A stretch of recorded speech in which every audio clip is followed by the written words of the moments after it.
No, gracias por invitarme. Y, bueno, voy a retomar la presentación que me pareció interesante porque vos sabés que hay una idea que, digamos, que nosotros llevamos a cabo, que es que el analista es bastante silencioso en la sesión, lo que no quiere decir pasivo, pero sí que recibe aquello que trae el otro, que nos trae sus sufrimientos, sus padecimientos, sus inquietudes, sus amores, sus odios, y de algún modo nosotros lo recibimos y tramitamos en el curso y en el decurso de una cura todo lo que sucede con eso. Entonces el analista, digamos, lo silencioso que puede ser en la sesión, que además hay hasta una especie de paradigma, ¿no?, del silencio del analista, muchas veces necesita otros lugares en donde pueda estar más activo y desplegar su actividad. Así que bueno, me has hecho acordar en relación a la presentación de que, bueno, sí, me parece que también el lugar del analista en la ciudad, en la polis, en el lugar donde realiza su práctica y donde enseña y transmite, debe ser un lugar activo, de inserción, de hacer conocer qué es lo que trae el psicoanálisis como alivio al sufrimiento de la gente. Bueno, gracias por la comparación con el doctor Nacio, que es un maestro de psicoanalista. Y bueno, respecto al tema específico, justamente nosotros estamos organizando en la Facultad de Psicología una conferencia donde traemos una psicoanalista especialista en el tema sobre bullying. El bullying es el hostigamiento entre pares, algo que aparece en este momento como en aumento, aunque siempre hubo esta segregación del otro. Los grupos, vos sabés, María Blanca, que tienen como una característica que para agruparse necesitan segregar. Hay algo que siempre queda segregado, expulsado afuera. Y en los grupos de pares, en la escuela, que es donde aparece este hostigamiento entre pares, este maltrato del otro, este ensañamiento a veces con una de los chicos, generalmente se da en la edad entre 7 y 14 años, es muy fuerte, y ya vamos a ver por qué. Entonces es un fenómeno que aunque siempre ha existido y existirá, en esta época se ha dado un aumento muy fuerte de estos episodios que realmente nosotros, digamos, que causan cierta preocupación, porque además este hostigamiento son actos que llevan incluida mucha crueldad. Antes de entrar en los aspectos específicos del bullying, me gustaría pensar junto a ti qué pasa con la violencia a través de la historia en el hombre, si es algo que se puede modificar, que se puede ponerle límites, que se transforma. ¿Cómo ves? Y es muy general, entiendo, porque si pensamos en violencia podemos hasta pensar las distintas escalas de violencia, ¿no? Desde lo social y desde las guerras, que de alguna manera se transformaron en guerras civiles, guerras de guerrillas, la violencia que se vive hoy en las calles, el bullying en los niños. Es como que no terminan las manifestaciones de violencia, ¿no? Sí.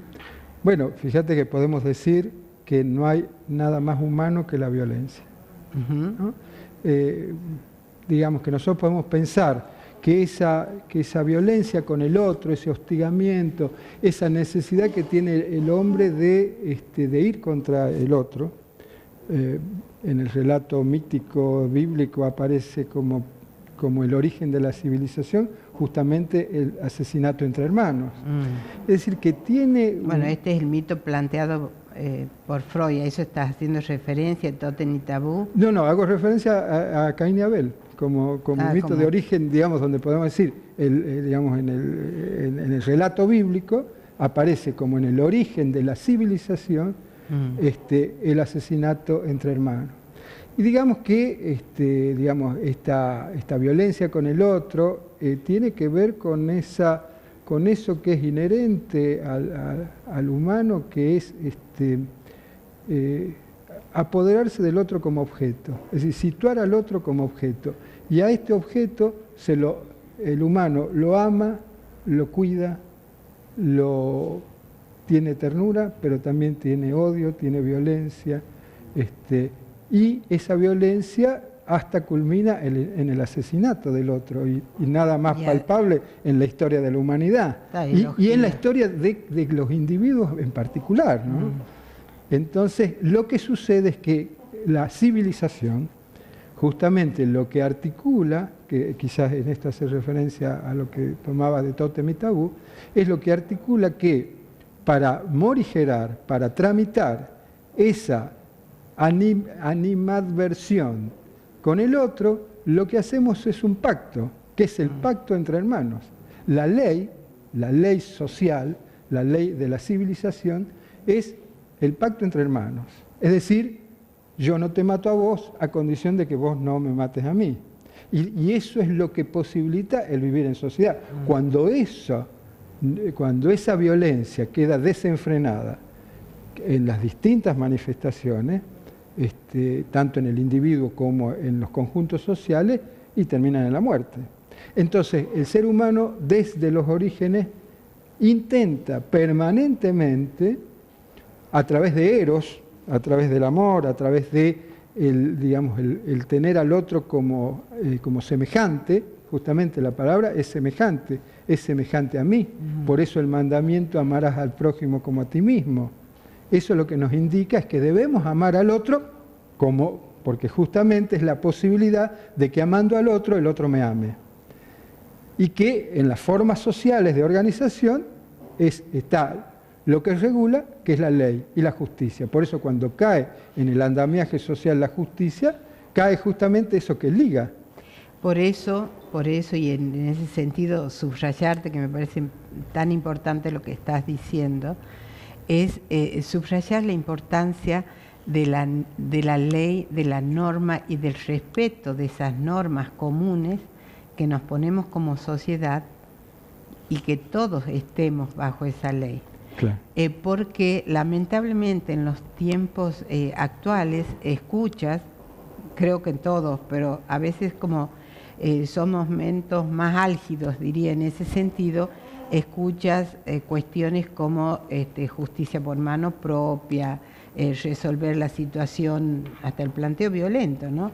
Y siempre puesto en términos muy personales, si me pasa o le pasa algo a mi hijo, yo lo mato, esas cuestiones que, por un lado, tenemos las fallas que tiene la ley no es perfecta, las normas no son perfectas, pero por otro lado estaría esta actitud de me salgo respecto a la ley. Cuando se autorizan el portar armas, lo que está pasando en Estados Unidos, que mucha población defiende eso, pero al mismo tiempo hay una buena parte de la población que sale a manifestarse para que no se permita el uso de armas y cada uno se fomente esto de salir a hacer justicia por mano propia, ¿no? Claro. Lo que pasa es que vivimos, en un tiempo social donde se ha exacerbado que cada uno puede hacer lo que quiere, ¿no? Es como si es una cultura que dice, bueno, cada uno, ¿no?, se las arregla como puede y hay que gozar, porque hay un mandato social en que todos debemos gozar y sin límite. Eso va a caer en cada uno de los sujetos, pero claro, eso que hay que gozar cada vez pide más. Entonces no me detengo ante el otro. Por eso el fenómeno, para centrarlo en el fenómeno del bullying, es justamente, nada me detiene a que yo pueda jorobar al otro, al que pueda darle un puntapié, a que pueda darle un cachetazo por detrás, a que pueda, inclusive a través de las redes sociales, que también son... Hay muchas formas. Muchas formas y cada vez formas más anónimas, en donde puedo entonces hacer lo que quiera con el otro. La ley implica justamente eso, implica un límite. Y ese límite, ¿quién es la ley? Quien representa la ley en el seno de cuando un sujeto se constituye, es el padre, es la función del padre. El padre como función, como una función que prohíbe, que no todo se puede, porque esa es la cuestión. Sí, justamente que no todo se puede es que podemos hacer algunas cosas. Algo está prohibido, algo no puede realizarse. Ahora, ¿qué es lo que sucede en la sociedad actual? Hay un desfallecimiento de la función paterna. Está caído y el padre se vive desautorizado. Claro, o se plantea la imagen del padre autoritario, que Bien. no es el padre del que estás hablando, porque no es el padre que él mismo respeta la ley y las normas que se pone, sino que él se ubica en el lugar de ley. En lugar de la ley está la palabra, y que puede ser muchas veces arbitraria o ambigua, cambiante, del padre. Y eso es lo que trastorna. Sí, vos dijiste una cosa en un momento que es esencial, donde la ley es para todo. Por eso, en la sociedad, cuando no hay una ley que nos regula todo, en este caso gobernantes y gobernados, donde supuestamente los gobernantes podrían hacer lo que quieran cuando aparecen los actos de corrupción o los actos de absolutismo. Entonces, ¿eso qué promueve? De que hay algunos que gozan de algo que no gozo yo. Entonces, ¿qué puedo hacer? Y gozo también. Entonces, acá es esencial situar la cuestión de la autoridad, no del autoritarismo, de la legalidad, de que hay algo que se puede y hay algo que no se puede. Si nosotros estamos acá, no estamos en otro lado. Eso es de la cultura. Hay algo que se puede, podemos estar acá conversando, por lo tanto hay algo que queda perdido, que queda fuera. Los chicos en su manifestación, en la escuela, porque es el ámbito donde estos chicos están y donde hacen el bullying, es un ámbito donde traslada a la escena social eso que no está regulado en la escena privada. Es decir, eso que en la constitución de lo que es el ámbito familiar no se establecen ciertas normas, ciertas pautas. Entonces, por ejemplo, un chico puede estar jugando todo el tiempo y sin ninguna medida con las computadoras, con los teléfonos celulares, etcétera, y no hay límite. Y el padre no se siente con la autoridad para decirle, bueno, sí, podés, qué sé yo, jugar 1 hora, 2 horas y después tenés que venir. En esto que traes, está señalando cómo ese concepto del que estábamos hablando de la importancia de la ley puede servir para interpretarnos la sociedad, un grupo humano, un grupo etario y también el sujeto desde su más tierna infancia. Bueno, siempre esta relación me hizo aplaudirlo a Freud, sí. Si bien no creo que sea exclusivo de él, pero de todos modos como ese concepto puede verse tanto en el desarrollo a través de la humanidad como en el desarrollo del niño o la misma implicancia del sujeto desde las distintas células más primarias a las más amplias de la sociedad. Y eso es lo que estás remarcando, ¿no? Que me parece tan importante, porque el niño, en definitiva, es el reflejo de lo que está pasando en toda la sociedad. Bueno, lo señalás acertadamente esto, ¿no? La gran virtud de Freud, digamos que, bueno, le debemos a él, a su genialidad, todos estos desarrollos, es haber podido tener una teoría absolutamente sustentable de qué es lo que pasa en el sujeto, en un grupo, en una comunidad, en la sociedad. Y tenemos los elementos para pensar eso. Y tenemos los elementos a través del psicoanálisis, que es también el otro curso que estamos organizando en la Facultad de Psicología a través de la Secretaría de Extensión, que tiene que ver con un concepto de Nacio, de su último libro, que sí el psicoanálisis cura. Es decir, que no solo Freud generó una teoría para entender lo que sucede en el psiquismo y en los lazos sociales, sino también que inventó un método terapéutico para poder hacer algo con esa dificultad del vivir que tenemos los seres humanos. Y eso es lo que transmite, el psicoanálisis, que es esta posibilidad de que en la relación con un analista se pueda trabajar eso que a un sujeto lo hace padecer y poder encontrar nuevas vías de salida para poder tener una vida mejor, como plantea Nacio en su libro, donde se pueda amar a él mismo y a los demás de un modo mejor. Bueno, por supuesto, muchas cuestiones en juego y poco tiempo para desarrollarlo, pero una cuestión que algún paciente te diría, bueno, ¿qué hago, doctor? Mi hijo está sufriendo bullying, ¿qué hago yo con esa situación? Porque no se me escapa que me gustó mucho leer respecto a la cátedra, que me parece una cátedra relativamente nueva, que es de prevención con el enfoque psicoanalítico. Sí, sí. Entonces esto estaría, de hecho la prevención es fundamental, pero al mismo tiempo hay situaciones concretas en las que hay que actuar. Sí, sí. ¿Qué dirías a maestros, a padres al respecto? Bueno, a ver, es fundamental algo porque el bullying tiene un problema muy serio, que es que aquel que lo padece, primero que donde se lo ejerce hay un cierto silenciamiento, es como si no se supiera nada de eso. Los chicos que lo padecen sufren mucho y se aíslan. Y alguien propuso al bullying como una enfermedad silenciosa, porque es una enfermedad de la falta de palabra. Es decir, que lo que debemos hacer con esto es poner palabras, porque ¿quién lo sufre? Y quienes lo ejercen, que también tienen una forma de sufrimiento, nada más que lo exteriorizan a través del ataque al otro. No lo padecen de la misma manera. Hacen padecer al otro, exactamente. A ver, lo único que recomiendo, lo que no hay que hacer es devolver, digamos, así, muchas veces que los padres consultan, dicen, no, yo lo voy a ir a matar al chico este que le hace un daño a mi hijo. Es lo que a uno le puede surgir. Bueno, eso es lo que no es recomendable para nada. Lo que hay que hacer es darle un circuito vía la palabra.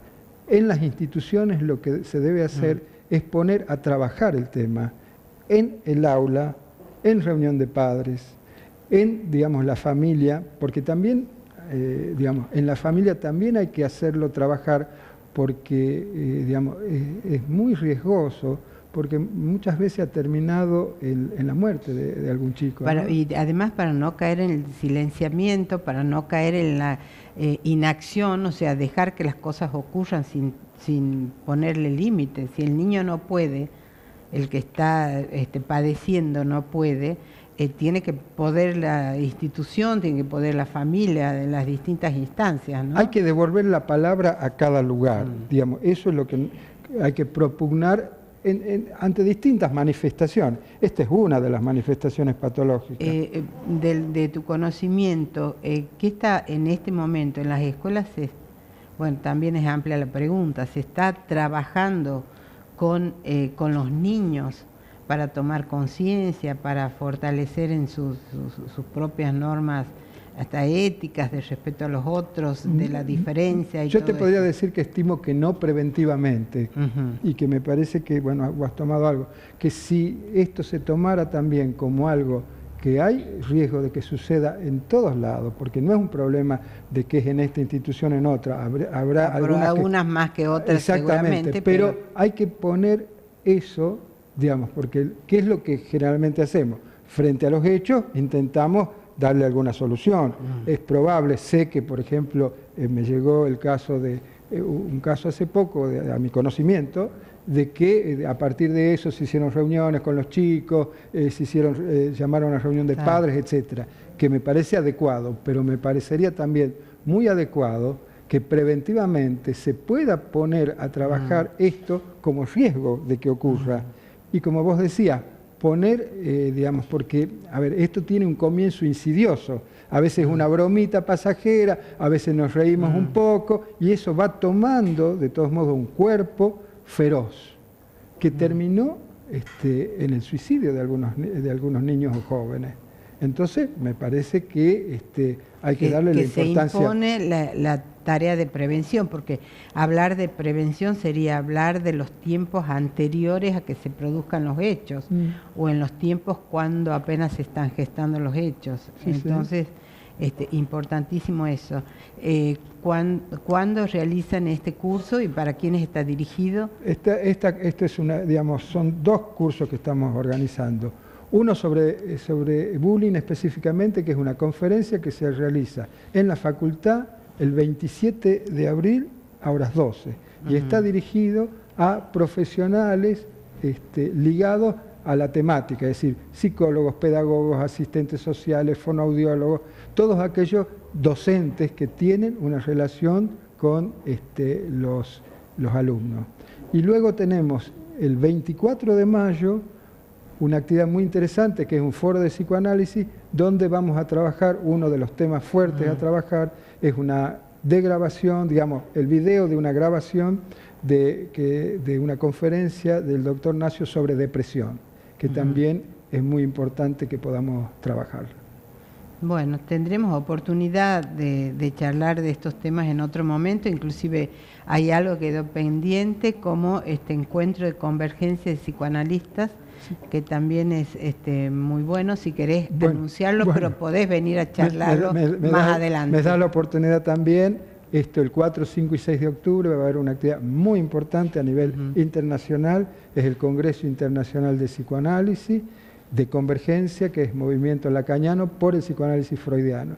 Y ahí van a venir psicoanalistas de distintas partes del mundo, junto a las producciones que se hacen a nivel local y nacional, a debatir algo que nos parece fundamental, que es la inserción del psicoanálisis en la polis.